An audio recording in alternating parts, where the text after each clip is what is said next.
सिमरन ने शशांक को एक स्माइल दी और इसके बाद वो नीचे झुककर उसे किस करने लगी और कहने लगी, मैं नहीं करूंगी। तो अब तुम आगे क्या करने का प्लान कर रही हो? शशांक ने सिमरन से पूछा। मैं सोच रही हूँ मुझे जतिन से दोबारा बात करनी चाहिए। मुझे यकीन है ओल्ड मिस्टर रस्तोगी को ऑलरेडी ये बात पता चल गई होगी कि उनकी बेटी ने उनके बेटे के साथ क्या किया है। सिमरन ने शशांक की बात का जवाब देते हुए कहा, हालांकि वो जस्टिस चाहती थी, लेकिन उसे इस बात का भी अच्छी तरह पता था कि एक जान के बदले दूसरी जान लेना उसे कभी भी सेटिस्फेक्शन देने वाला नहीं होने वाला था। वो सिर्फ और सिर्फ उसके अंदर की नफरत को बढ़ावा देने वाला होता और ये उसके लिए खून खराबे से भरी हुई नेवर एंडिंग साइकिल को जन्म देने वाला था। लेकिन इस समय जिस चीज की सबसे ज्यादा सिमरन को जरूरत थी वो थी जस्टिस। कल सिमरन ये सब कुछ अपने खुद के फायदे के लिए कर रही थी। वो चाहती थी कि हेमंत रायचंद के पीछे से उसका सारा सपोर्ट सिस्टम हटाकर उसका बिजनेस हथिया ले। लेकिन अब वो किसी ऐसी चीज के लिए लड़ना चाहती थी जो उसके लिए सबसे ज्यादा इम्पोर्टेंट थी। अब उसे अपनी माँ के लिए जस्टिस चाहिए था। सिमरन सोचने लगी कि जो कुछ भी उसने जतिन को दिखाया था वो रस्तोगी परिवार को मिसेस रायचंद को लात मारकर बाहर निकालने के लिए काफी था और वो बिल्कुल सही थी। जतिन ने बूढ़े मिस्टर रस्तोगी को वो वीडियो दिखा दिया था जो सिमरन ने उसे दिखाया था। जतिन को वो वीडियो इतनी आसानी से इसलिए मिल गया था क्योंकि शशांक ने उसे वो पर्सनली भेजा था। उसने जतिन को ये बात भी बताई थी कि वो एक एक्सपर्ट को उस फुटेज को एनालाइज करने के लिए दे दे ताकि वो इस बात को प्रूफ कर सके कि वो वीडियो फेक नहीं है। इसीलिए जतिन ने तुरंत अपने कांटेक्ट में से एक आदमी को ढूंढ कर निकाला और वीडियो एनालाइज करने के लिए दे दिया और आज ही उसे उस वीडियो के रिजल्ट भी मिल गए थे। जो कुछ भी सिमरन ने ऑनलाइन पोस्ट किया था जिसमें तरुण का कन्फेशन भी शामिल था वो सब फेक नहीं था, वो सब कुछ बिल्कुल सच था। जतिन ने तुरंत ये इन्फॉर्मेशन ओल्ड मिस्टर रस्तोगी को बता दी और डायरेक्टली अपने बेटे मिस्टर मोहन को एक मिलिट्री हॉस्पिटल में ट्रांसफर करवाकर उनके इर्द गिर्द की सिक्योरिटी बढ़ा दी। तुमने सिर्फ मुझसे झूठ बोलने की हिम्मत की, ओल्ड मिस्टर रस्तोगी ने अपने सामने रोती हुई अपनी बेटी मिसेस रायचंद के सामने अपनी आवाज ऊंची करते हुए कहा। इसके बाद वो आगे कहने लगे, तुमने पहले उस पर अटैक किया और फिर अपने ही भाई को खामोश कराने की अटेम्प्ट में बेहोशी की दवा दे दी। जहाँ तक मेरा अंदाजा है और मेरा अंदाजा बिल्कुल सही है, तुम उसे मारने की कोशिश कर रही थी।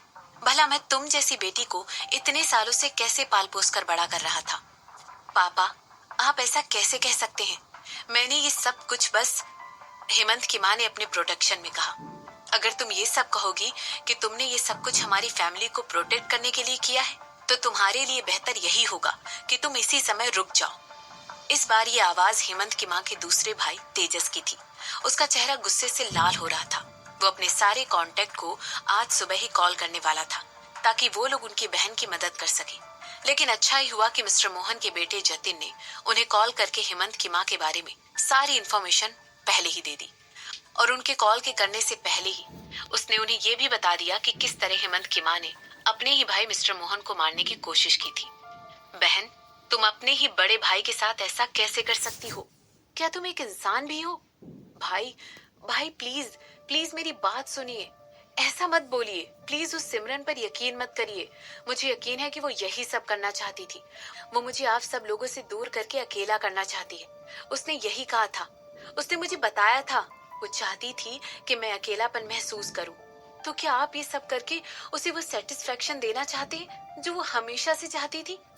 अब जबकि उस फैमिली में सबको ये बात पता चल गई थी कि हेमंत की माँ ने क्या किया था, तो अब उन्होंने एक नई चाल चली।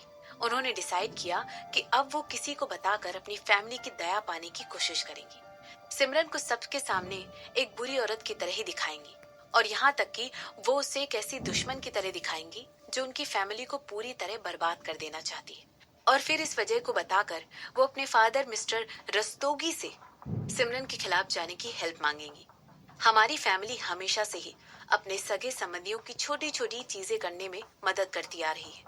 हमारी फैमिली हमेशा से ही अपने परिवार के बिजनेस को बढ़ाने में सबका हाथ बटाती आ रही है और ये बात सिमरन को अच्छी तरह पता है, लेकिन फिर भी उसने हमें ही अटैक करने के लिए चुना।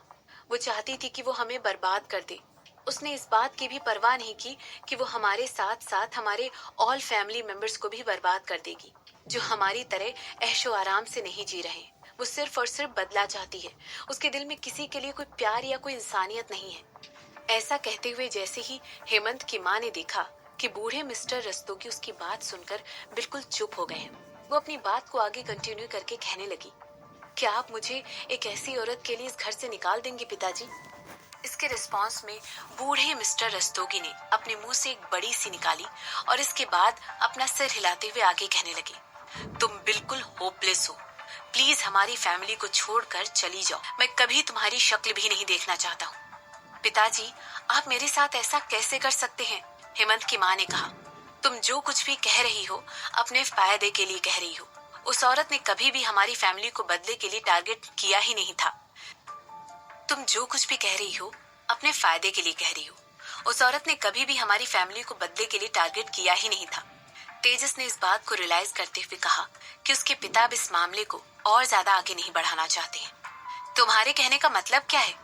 हेमंत की माँ ने अपनी आंखें बड़ी करते हुए पूरी कंफ्यूजन के साथ उनसे पूछा। ये सब कुछ इसलिए नहीं कर रही थी क्योंकि वो 7 साल पहले जो कुछ भी हुआ था उसका बदला लेना चाहती थी। तो फिर उसका ऐसा करने के पीछे क्या मकसद था? वो चाहती थी कि तुम्हारे बेटे हेमंत का सपोर्ट सिस्टम खत्म हो जाए। तेजस ने अपनी बात को आगे कंटिन्यू करते हुए कहा। इसके बाद वो आगे कहने लगा, उसे तो ये पता भी नहीं था कि 7 साल पहले आखिर हुआ क्या था। जतिन ने वहां जाकर एक्सीडेंटली उससे ये सब कुछ कल बता दिया। और क्या? ऐसा कहते ही हेमंत की माँ अपनी सीट से उठकर खड़ी हो गई और बूढ़े मिस्टर रस्तोगी की तरफ देखने लगी। वो लोग इस समय बूढ़े मिस्टर रस्तोगी की कस्टडी में खड़े हुए थे और उन्होंने उस परिवार के हर मेंबर को एक मीटिंग के लिए बुलाया था। इसके बाद वो आगे कहने लगी, उसने उसे सब कुछ बता दिया? बूढ़े मिस्टर रस्तोगी हेमंत की माँ की तरफ देखकर धीरे से सर हिलाने लगे। हेमंत की माँ की कहानी की वजह से हर किसी ने इस बात पर विश्वास कर लिया था कि सिमरन उन लोगों के पीछे है जिन लोगों ने उसकी माँ को मारा था। लेकिन किसी ने भी ये बात एक्सपेक्ट नहीं की थी कि उसका असली मकसद तो सिर्फ और सिर्फ हेमंत रायचंद को मजा चखाना था। उनकी गलती एक गलत एजम्पशन थी जो कि उन लोगों ने हेमंत की माँ के झूठ के जाल की वजह से कर दी थी। ये बात तो हमें भी पता थी कि तुमने उसे मारने की कोशिश की थी, मगर सिमरन की जगह उसकी सेक्रेटरी शिफाली उस एक्सीडेंट की चपेट में आ गई। बूढ़े मिस्टर रस्तोगी ने हेमंत की माँ की बात का जवाब देते हुए कहा। इसके बाद वो आगे कहने लगे, इस पूरे टाइम तुम हम सबसे झूठ बोल रही थी। तुमने अपने भाई को मारने की कोशिश की और अपने दूसरे भाई से झूठ बोला। तुम चाहती थी कि तुम सब लोगों को मैनिपुलेट करो ताकि हम तुम्हारे दुश्मन के खिलाफ कोई ना कोई एक्शन ले सके। तुम हम लोगों को सिमरन वर्मा के खिलाफ यूज करना चाहती थी। पिताजी, ये सब सच नहीं है। हेमंत की माँ ने ऐसा कहते हुए धीरे से एक सीट ले ली। क्या सिमरन ने वाकई में ये सब कुछ हेमंत को टारगेट करने के लिए किया था? इसके बाद हेमंत की माँ की आंखें बड़ी हो गई। जैसे ही उन्हें एक बात रियलाइज हो गई, सिमरन चाहती थी कि हेमंत के माता पिता दोनों की ही अटेंशन दूसरे इश्यूज की तरफ चली जाए ताकि वो लोग उन एक्शंस को नोटिस नहीं कर पाएंगे जो वो हेमंत के खिलाफ आगे करने वाली थी। इस पूरे दौरान सिमरन उन लोगों को रायचंद परिवार से दूर कर रही थी। वो हेमंत की माँ को और हेमंत के पिता को अलग अलग तरीकों से टॉर्चर कर रही थी और इसीलिए उसने वो वीडियो रिलीज कर दिया था ताकि वो उन्हें लंबा सरदर्द दे सके। उसने उनके अटेंशन को डिवाइड किया और हेमंत के बचाव में खड़े हुए उसके डिफेंस सिस्टम को भी तोड़ने की कोशिश की। हेमंत की माँ को ऐसा लग रहा था जैसे उनके आसपास की दुनिया घूमनी बंद हो गई थी और उन्हें अब जाकर सिमरन का असली प्लान अपने सामने नजर आ रहा था। उन्हें अब जाकर रियलाइज हो रहा था कि सिमरन का असली मकसद क्या था। पहले उसने उन लोगों को उस पार्टी में प्रोवोक किया। सिमरन उन्हें ये बताना चाहती थी कि उसे इनके बारे में कुछ ना कुछ जरूर पता है। उन लोगों ने भी बहुत जल्द इस बात को एज्यूम कर लिया कि उसे 7 साल पहले हुए एक्सीडेंट के बारे में सब कुछ पता चल गया है और वो लोग उसकी नई चाल के लिए पहले से ही सतर्क हो गए। इसके बाद सिमरन ने ये कोशिश की कि वो लोग उदयपुर छोड़कर चले जाएं। इस मिस्टर मोहन को भेजे ताकि वो उन्हें गुस्सा दिला सके। सिमरन को ये बात अच्छी तरह पता थी कि मिस्टर मोहन इतने ज्यादा सत्यवादी नेचर के आदमी थे और उसने उनका ही इस्तेमाल उनकी खुद की बहन के खिलाफ किया। उसने सक्सेसफुली मिस्टर मोहन को शिफाली के हुए एक्सीडेंट के जरिए गुस्से से पागल कर दिया था। जब हेमंत की माँ अपने घर आई तो सिमरन ने तुरंत वो वीडियो रिलीज कर दिया ताकि मिस्टर रायचंद का ध्यान पूरी तरह उस वीडियो पर रहे। हर कोई बहुत ही ज्यादा आपाधापी में था ताकि वो लोग इस सारे चल रहे ड्रामा को जल्द से जल्द सॉल्व कर सके। और इसीलिए वो लोग एक बात नजरअंदाज कर बैठे। सिमरन की एक बहुत ही सिंपल सी चाल थी, पहले डिवाइड करो और फिर रूल करो।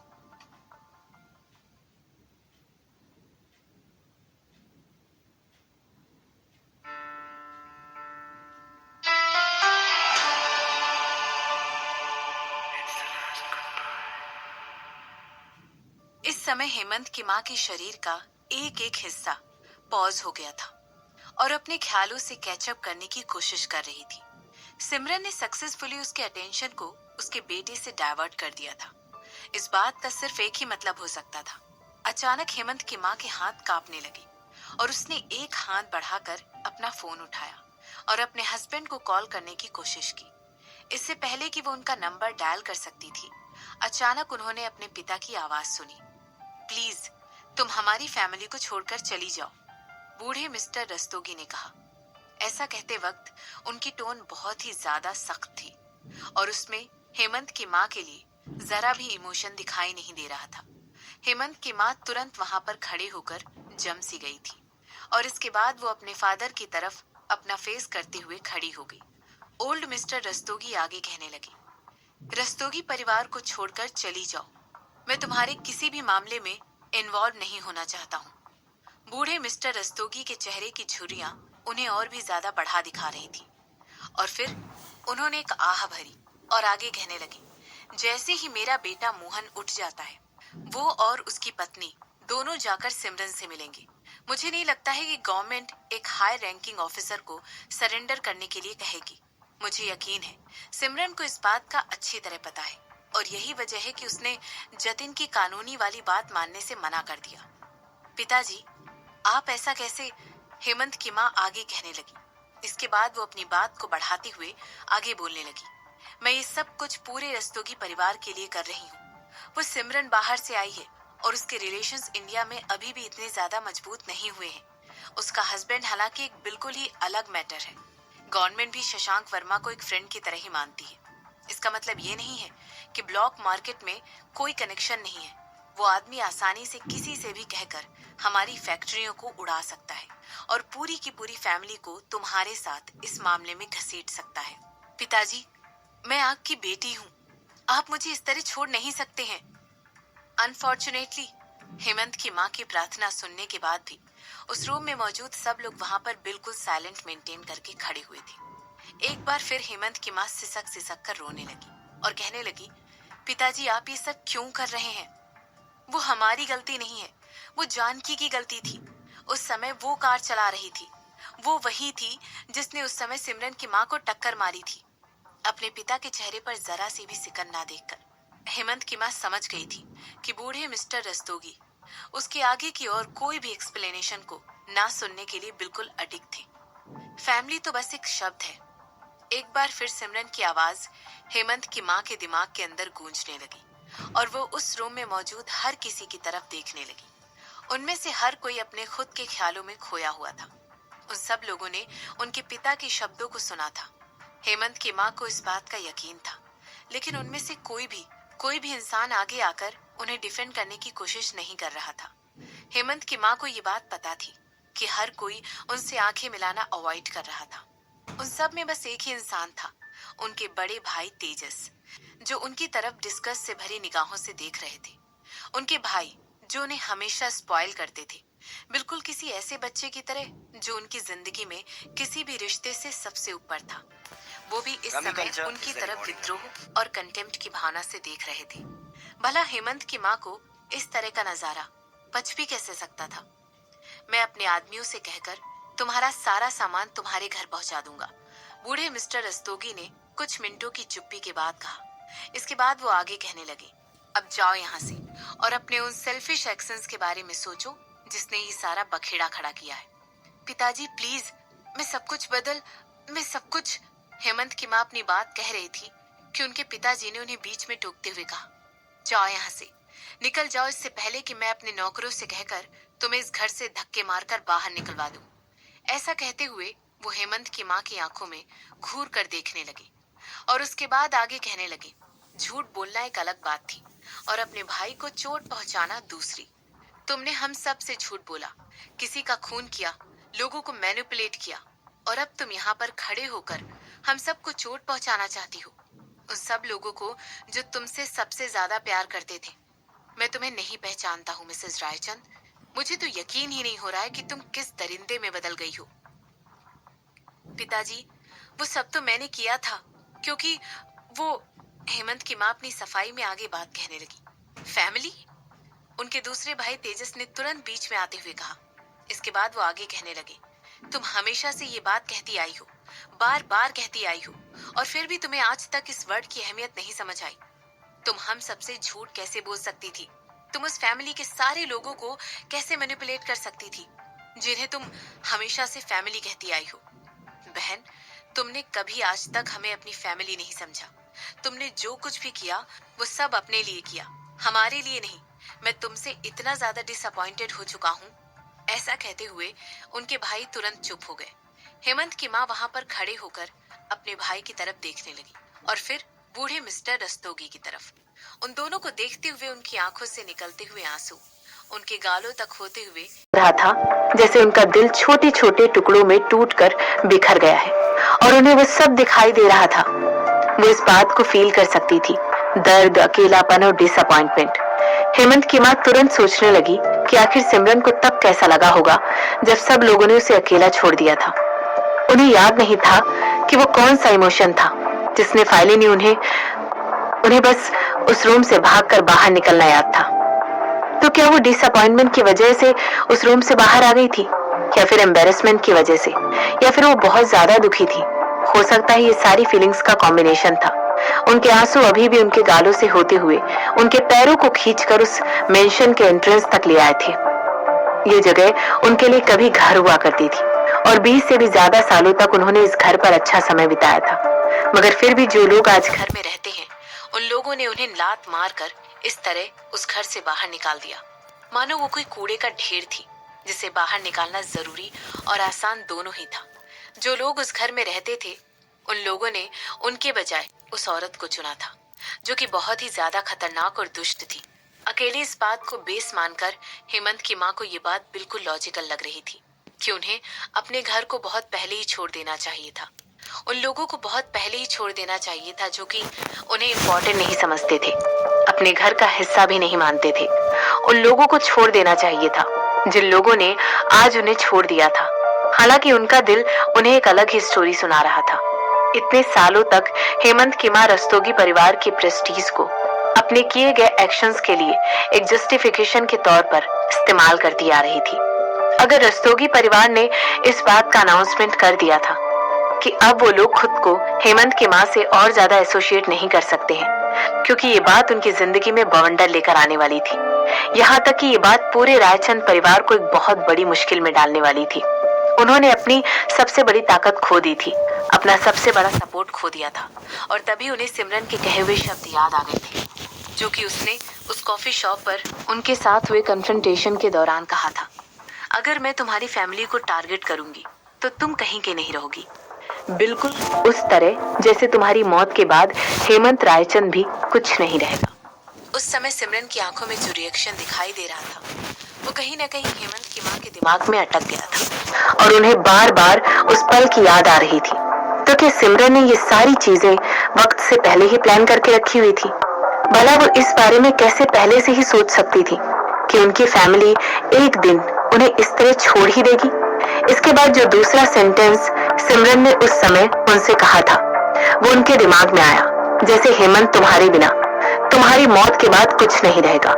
तो क्या सिमरन उन्हें मारने की प्लानिंग कर रही थी? ऐसा सोचते हुए हेमंत की माँ ने तुरंत अपना सलाइवा सटक लिया और अपने पति का नंबर डायल करने लगी। हालांकि इस समय उनके पति का नंबर नॉट रीचेबल आ रहा था, इसलिए उन्होंने तुरंत उनके सेक्रेटरी को कॉल किया, मगर उन्हें पता चला कि इस समय मिस्टर रायचंद की एक बहुत इंपॉर्टेंट मीटिंग थी।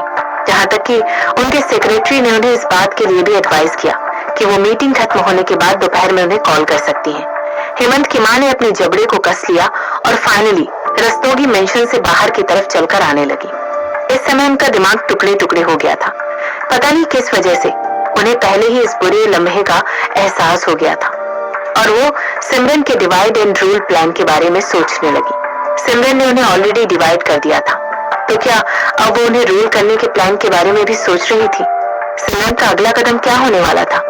इस बारे में सोचते सोचते हेमंत की माँ का दिमाग पूरी तरह फटने वाला था।